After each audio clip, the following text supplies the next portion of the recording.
bergerak berbagi untuk negeri, guru penggerak majukan pendidikan, guru penggerak menghamba pada murid, kreatif rancang pembelajaran, hargai potensi, tingkatkan prestasi, lahirkan profil pelajar Pancasila.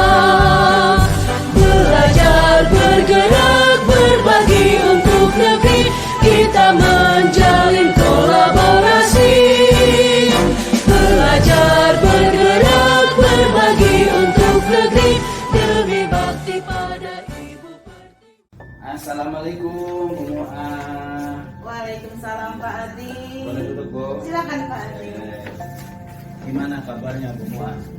Alhamdulillah kabar saya baik-baik saja Pak Adi. Ya. Bagaimana dengan kabar Pak Adi? Alhamdulillah sangat baik hari ini. Aktivitas gimana Bu hari ini? Oke sekali Pak Adi, dari pagi saya sudah melakukan banyak aktivitas. Oh, luar biasa. Oke Bu Mu'ah, saya melanjutkan kemarin itu yang telepon sama Bu Mu'ah bahwa saya itu hari ini ada kegiatan observasi bersama Ibu Mu'ah. Karena sebentar lagi kan Ibu Mu'ah mau ada kegiatan coaching dengan Bu Haji Faijah, ya kan? Betul Pak, dengan Bu Haji Faijah. Oke, kalau karena itu saya datang kemari. Nanti dalam kegiatan coaching saya sebagai pengamat, Ibu Mu'ah sebagai coach, dan Ibu Haji Faijah menjadi coach. Nah, sebelum kegiatan itu saya mau mengobservasi Ibu. Oke, ada beberapa hal Ibu Mu'ah yang ingin saya sampaikan.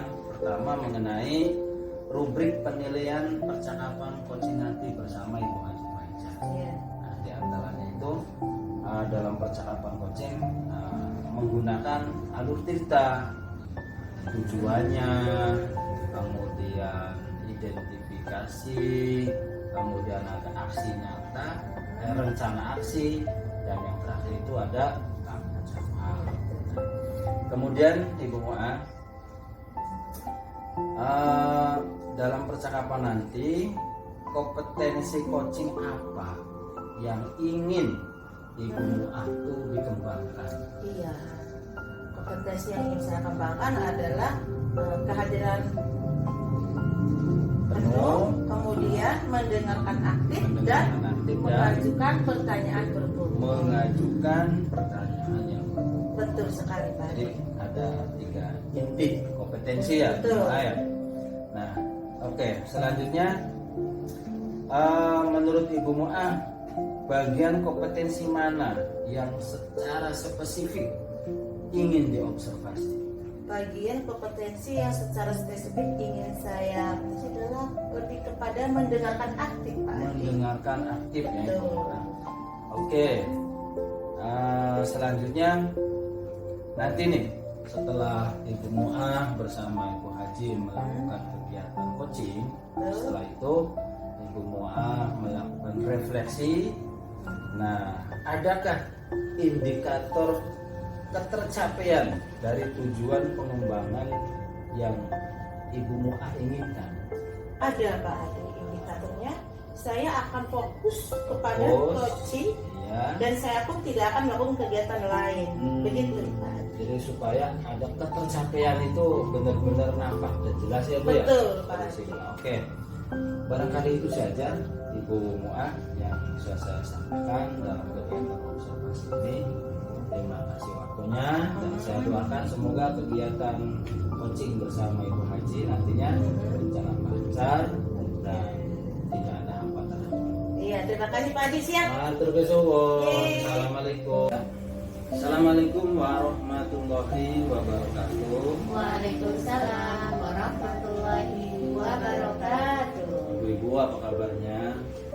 Subhanallah, luar biasa. Alhamdulillah. Jadi percakapan kita bertiga ini hari ini tidak ada unek-unek ya Bu ya. Tidak. Kita dibawa dengan santai, Sudah penuh dengan normal. Alhamdulillah. Oke, ibu-ibu, saya sebagai pengamat berharap proses ini sesuai dengan alur kita. Jadi, sebagai coach,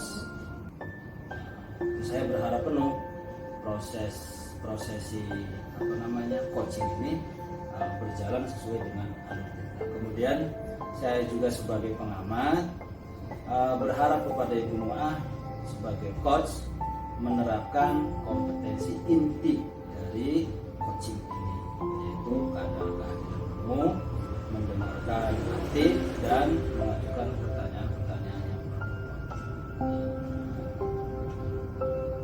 Untuk itu, mangga Ibu Nuah bersama Ibu Haji Faizah melakukan proses coaching. Silakan, Pak. Terima kasih Pak Adi. Assalamualaikum warahmatullahi wabarakatuh. Waalaikumsalam warahmatullahi wabarakatuh. Selamat siang Bu Faizah. Selamat siang. Terima kasih nih Bu Faizah ya sudah menyempatkan waktunya di siang hari yang cukup panas ini. Bu Faizah mau ngobrol apa nih sama saya pada siang hari ini? Ya, terima kasih atas kesempatan yang diberikan Ibu Nuah sebagai coach saya. Saya ingin mengutarakan terkait tentang yang sedang saya hadapi sekarang, yaitu tugas utama saya sebagai guru kelas di UPTD SDN 2 Pedoman Gabus. Tugas utama saya itu, selain itu di 6 bulan sekarang juga saya ikut CGP ya, dengan berbagai kegiatan sinkron dan asinkron di LMS CGP itu membutuhkan waktu yang tidak sedikit, tenaga yang lumayan banyak juga. Selain itu saya juga aktif di kegiatan sosial kemasyarakatan. Hal ini memerlukan manajemen waktu yang efektif. Jadi sekarang beban Ibu sebagai, bukan beban ya Bu, tanggung jawab ya Bu ya, sebagai guru juga Ibu aktif di sosial masyarakat. Nah Ibu, apa sih yang Ibu Haji Faizah lakukan untuk mengatur waktu, manajemen waktu tentang sebegitu banyaknya kegiatan Ibu? Iya, saya akan mengatur waktu dengan baik, karena dengan pengaturan waktu yang efektif di sela-sela kegiatan itu menjadikan suksesnya semua aktivitas saya menuju ke goal yang ingin dicapai. Iya betul, efektivitas waktu. Kalau dari pengamatan Faizah, tugas apa yang sekiranya memerlukan waktu yang banyak atau lama? Iya, yang memerlukan waktu tugas yang lama dan membutuhkan perhatian khusus adalah tugas sinkron di LMS guru penggerak. Karena di tugas sinkron guru penggerak itu waktunya biasanya bersamaan dengan kegiatan di sosial masyarakat saya. Dan biasanya juga tugas sinkron itu berbarengan dengan waktu KBM. Seumpama kemarin di beberapa waktu lalu, yaitu ada rukol jam 10 ya, jam 10 pagi. Ini kan berbarengan dengan KBM di sekolah. Hal ini membutuhkan manajemen waktu dan kreativitas kita sebagai seorang guru, bagaimana bisa memanajemen kelas dengan baik dan bagaimana kita bisa mengikuti kegiatan CGP dengan baik, seperti itu. Untuk kegiatan sinkron, kalau kegiatan asinkron saya biasanya melakukannya pada malam hari, yaitu ketika aktivitas di sekolah tempat saya mengajar selesai dan kegiatan sosial masyarakat saya juga terpenuhi. Jadi ketika malam hari saya mengerjakan tugas asinkron. Wah, hebat sekali ya Bu Haji nih ya. Jadi Ibu dengan segitu banyaknya tugas, Ibu tetap fokus dan bisa membagi waktu yang proporsional dengan melakukan perencanaan yang tepat. Begitu Bu? Iya. Wajib mengatur waktu yang dikaitkan dengan tugas yang menumpuk banyak ya Bu ya. Diibaratkan Ibu nih berada pada sebuah level. Nah, Bu Faiza berada di posisi level berapa ini ya?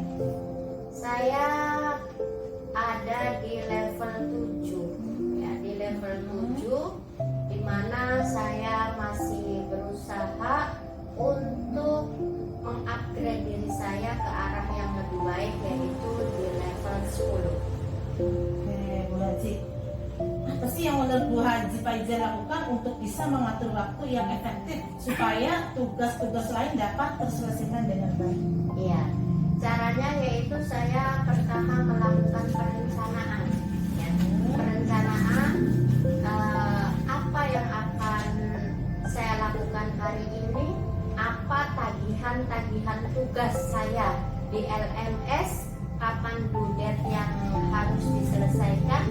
Saya juga akan membuat refleksi dari kegiatan-kegiatan saya, apakah itu sudah maksimal ataukah belum. Nah, dari refleksi itu saya mengadakan tindak lanjut, apa yang sekiranya perlu dipertahankan, apa yang diperbaiki, dan apa yang harus dikembangkan lebih lanjut. Wah, hebat ya Bu Haji. Nah, dari bayangan Bu Haji tadi ya, kapan sih waktu yang tepat untuk mengerjakan tugas-tugas tersebut? Ya, untuk tugas sinkron saya akan berusaha untuk melakukannya 15 menit sebelum room dimulai. Ketika room mulai jam 1, saya akan masuk 15 menit sebelumnya. Hal itu bisa memberikan ruang kepada saya untuk mempersiapkan diri. Jadi 15 sebelum rukol atau kegiatan sinkron dimulai, saya sudah bersiap di depan laptop ya untuk menerima materi-materi yang diberikan oleh instruktur maupun oleh fasilitator itu. Untuk tugas asinkron biasanya saya mengambil waktu dini hari. Dini hari sekitar jam 2 karena habis isya biasanya saya istirahat, lalu jam 2 saya bangun. Nah, kenapa saya mengambil waktu pada dini hari? Pertimbangan pertama yaitu pada waktu tersebut sinyalnya bagus ya, sinyal internet juga bagus. Yang kedua, saya fresh karena saya telah beristirahat ya, otak-otak saya beristirahat dengan penuh dan saya siap melakukan mengerjakan tugas dengan baik. Yang ketiga, pertimbangan saya karena pada waktu tersebut tugas utama saya di kelas belum mulai, tugas dimulai pada jam 7 dan tugas sosial masyarakat saya juga belum dimulai. Seperti itu. Iya ya Bu Haji. Kemudian dalam minggu dekat ini tugas mana yang paling mungkin dilakukan oleh Bu Haji? Ya. Tugas yang paling mungkin saya lakukan yaitu yang pertama adalah saya membuat rencana ya. Rencana dari kegiatan Ramadan di sekolah, yaitu karena di sekolah saya tidak ada guru agama, otomatis kita sebagai guru kelas merancang untuk bagaimana pesantren Ramadan itu berjalan dengan baik. Yang kedua, saya juga akan membuat koneksi antar materi. Selanjutnya akan membuat praktek coaching dengan teman sejawat di aksi nyata. Terus saya juga akan membuat video bersama teman CGP untuk tugas demonstrasi kontekstual. Itu di tugas utama dan tugas CGP. Untuk tugas sosial masyarakat, saya harus menyiapkan berbagai materi untuk tugas mengisi pengajian-pengajian yang sudah ada terjadwal dengan baik. Seperti itu. Multi talenta ya Bu Faiza ini. Oke Bu Haji, kapan kira-kira Ibu akan kapan kira-kira nih akan bisa dilakukan nih? Insya Allah saya akan melakukannya mulai sekarang. Bu Haji nih ya, dalam sesi kita pengcoachingan kali ini apa sih yang Ibu dapatkan Bu? Ya, dari sesi coaching ini yang saya dapatkan yang pertama yaitu tentang bagaimana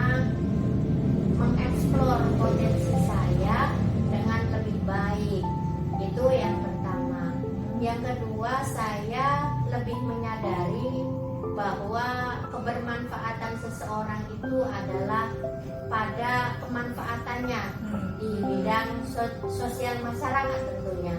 Yang ketiga, saya meluruskan niat bahwa keikutsertaan saya di guru penggerak adalah untuk menambah wawasan keilmuan. Nah, wawasan keilmuan itu tidak lain dan tidak bukan adalah untuk menambah kompetensi saya di bidang tugas utama saya sebagai seorang guru, yaitu mengajar anak di kelas. Otomatis hal ini harus berbanding lurus dengan kinerja saya. Saya tidak mungkin meninggalkan anak-anak saya di kelas dengan saya sibuk mengerjakan tugas di guru penggerak. Saya harus berbanding lurus dan harus menyelaraskan antara tugas utama saya, terus tugas utama juga di CGP dan tugas di sosial masyarakat. Seperti itu. Seru sekali pembicaraan kita hari ini ya Bu Haji ya. Bu Haji yang begitu banyak aktivitas tetapi tetap mengedepankan tugas sebagai seorang guru ya Bu ya. Iya. Oke, kalau begitu nih kita akan ketemu lagi minggu depan nih Bu Haji. Nah, saya ingin mendengarkan ceritanya Bu Haji nih, pastinya seru ya, dengan strategi dan langkah apa-apa lagi yang akan Ibu lakukan ya untuk bisa mengatur waktu dengan tugas yang begitu banyak. Kita akan ketemu lagi minggu depan. Terima kasih atas perbincangan kita yang sangat seru ini. Semangat Bu Haji, ketemu lagi minggu depan. Saya juga mengucapkan terima kasih atas waktu yang diberikan. Dengan seperti itu saya memberikan pencerahan, saya mampu merefleksikan segala kegiatan saya, dan saya lebih mantap untuk menatap masa depan saya dengan yang lebih baik. Alhamdulillah kita sudah menyelesaikan sesi coaching hari ini. Bu Faiza, terima kasih banyak atas waktunya. Sama-sama Ibu. Oke, terima kasih Ibu Ibu Haji Faiza sudah melakukan proses coaching dengan penuh gembira dan semangat, walaupun sekarang posisi berada di bulan puasa. Iya, Luar biasa banget. biasa di luar. Ibu-ibu, berdasarkan pengamatan saya, hasil dari percakapan ini tadi itu Bu Mu'a sebagai coach sudah dapat melakukan proses coaching ini sesuai dengan alur cerita. Kemudian menurut pengamatan saya, Bu Mu'a sebagai coach sudah dapat menerapkan kompetensi inti coaching. Dan kehadiran penuh dari percakapan bincang-bincangnya itu tidak melakukan apapun selain proses coaching. Kemudian inti kompetensi coaching tadi semua mendengarkan dengan aktif dan mengajukan pertanyaan-pertanyaan yang cukup. Nah, selanjutnya Ibu Mu'a, ada beberapa hal yang ingin saya tanyakan mengenai proses coaching tadi. Yang pertama, apa yang sudah dilakukan pada saat melakukan coaching yang menjadi indikator ketercapaian pengembangan yang diinginkan oleh Ibu Mu'a? Iya, terima kasih Pak Haji. Indikator pencapaian yang saya lakukan adalah saya dari awal mengcoachingan dengan Bu Haji Faiza mengutamakan seoptimal mungkin saya fokus pada permasalahan yang dilakukan atau diutarakan oleh coach dalam hal ini Bu Faiza, dan saya pun tidak melakukan aktivitas yang lainnya. Nah, sehingga proses coachingnya itu berjalan dengan rapi, tertib, dan lancar. Betul Pak, Luar sehingga biasa banget. berjalan dengan sukses ya. Luar biasa. Oke. Nah, Ibu Mu'a, selanjutnya Ibu sebagai coaching, kompetensi apa lagi yang ingin dikembangkan berdasarkan hasil melakukan coaching yang barusan dilakukan tadi oleh Ibu Mu'a? Betul Pak Ade. Ada 3 kompetensi ya Pak ya dalam coaching. Yang pertama kehadiran penuh, mendengarkan aktif, dan pertanyaan berbobot. Tadi saya sudah mengembangkan tentang mendengarkan aktif. Ke depan saya ingin mengembangkan diri saya pada mengajukan pertanyaan yang lebih berbobot. Karena saya di sini merasa kurang mampu untuk menggali suatu pertanyaan yang membangun seorang coaching untuk tuntas mengungkapkan permasalahan yang dialami. Sehingga keluar gagasan ide-ide yang luar biasa. Betul. Terima kasih Ibu Muha, Bu Haji. Proses coaching sudah sampai di sini. Alhamdulillah berjalan lancar. Dari saya sebagai pengamat, terima kasih matur nuwun. Saya akhiri. Assalamualaikum warahmatullahi wabarakatuh. Waalaikumsalam